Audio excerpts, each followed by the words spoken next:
This also from Dog Pound Daily. Browns targets whose price may be sliding. They go with Kyle Rudolph, tight end. Has had a number of years in the NFL as a Cincinnati native. And then Mecole Hardman, wide receiver for the Chiefs. We also know that Akins is here meeting a tight end. We mentioned that a little bit earlier.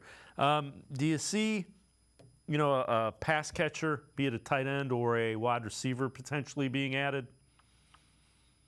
I think that they are going to make a deal with Jordan Akins. It seems like things I'm hearing that meeting's going really well. I think that's an excellent fit. He's got that history with Deshaun Watson, and I know that their first priority was to get another tight end behind David Njoku. Harrison Bryant didn't really step up last year when they wanted him to. He had less than 8 yards per catch. Akins really had the best season of his career last year. So I think he's somebody that, he's 30. He's not going to be a long-term answer, but I think he's somebody that can come in and give him a couple of good years. With that happening, I don't think, there's any interest in Kyle Rudolph at that point, assuming that does go through.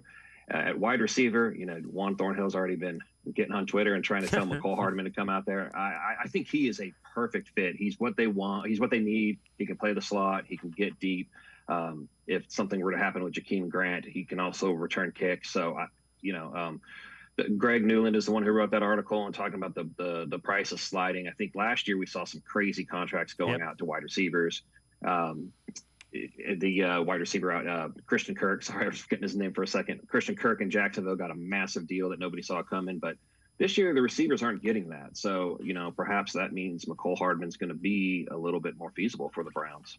Well, and while we were talking about Jordan Akins, Aaron Wilson tweets out that he has signed a 2-year deal, maximum value $5.2 million, including incentives and signing bonus. So they do, in fact, have tight end 2, and he has a history of having some success with Deshaun Watson. Checks too many boxes for that, including the dollar figure. It makes a lot of sense for the Browns. Yeah, I think, as soon as I saw that they brought him in, I thought that was an excellent idea, and it was a great fit for both sides.